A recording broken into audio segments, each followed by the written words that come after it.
Milliy tiklanish demokratik partiyasi va yoshlar qanoti tashabbusi bilan Toshkent davlat iqtisodiyot universitetida zakovat intellektual o'yini o'tkazildi. Tafsilotlar muxbirimiz lavhasidan o'rin olgan.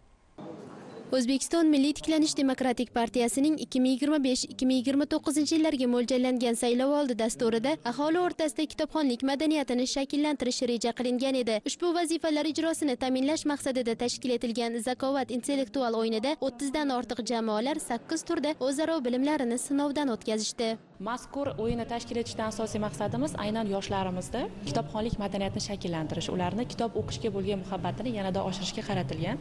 Ma'lumki, partiyamizning 2025-2029 yillarga mo'ljallangan saylovoldi dasturida ham aynan aholi va yoshlarimiz o'rtasida kitob mutolaasini keng targ'ib qilish, ularni kitobxonlikka jalb etish, O'zbekistonni kitobxon millatga aylantirish masalasida bir qancha vazifalar belgilangan va mazkur vazifalar ijrosini ta'minlash maqsadida partiyamiz tomonidan bir qancha loyihalar amalga oshirilib kelinmoqda. Jumladan ta'lim boshqa tilda olib boriladigan maktab o'quvchilari uchun ham Milliy tiklanish kitob javoni loyihamiz tashkil etilgan.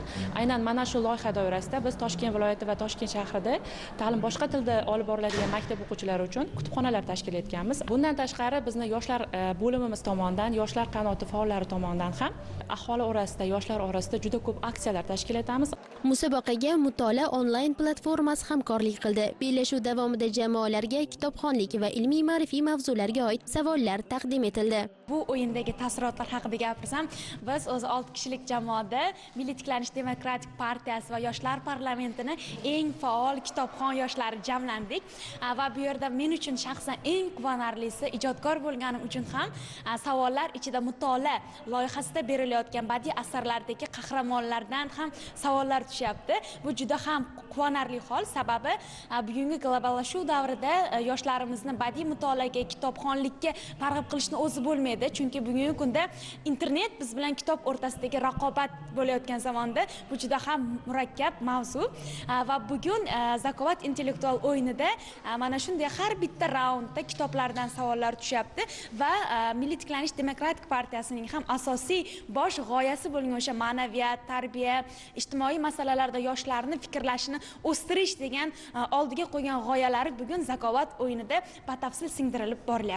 Bugun yosh siyosatchi yoshlar o'rtasida intellektual zakovat o'yini o'tkazildi. Bu o'yinning asosiy maqsadi yoshlarni ilmga qiziqtirish, intellektual qobiliyatini oshirish bo'ldi. O'yin juda ham qiziqarli bo'ldi va rag'batlantirishlar yoshlarni ham menimcha ilm olishga qiziqtiradi deb o'ylayman. O'yin yakuniga ko'ra g'oliblik Semruq yoshlar parlamenti jamoasi, Unity X va Diplomat jamoalariga nasib etdi. Bu kabi tadbirlar nafaqat yoshlar va aholi o'rtasida kitobxonlik madaniyatini targ'ib qilishga xizmat qiladi, balki ularning bilim va dunyoqarashini boyitishda, jamoada ishlash ko'nikmalarini mustahkamlashda ham muhim ahamiyat kasb etadi. Bu hozircha sizlarga yetkazmoqchi bo'lgan xabar va lavhalarimizning so'nggisi edi. O'zbekiston 24 telekanalidan yiroqlashmang. Salomat bo'ling.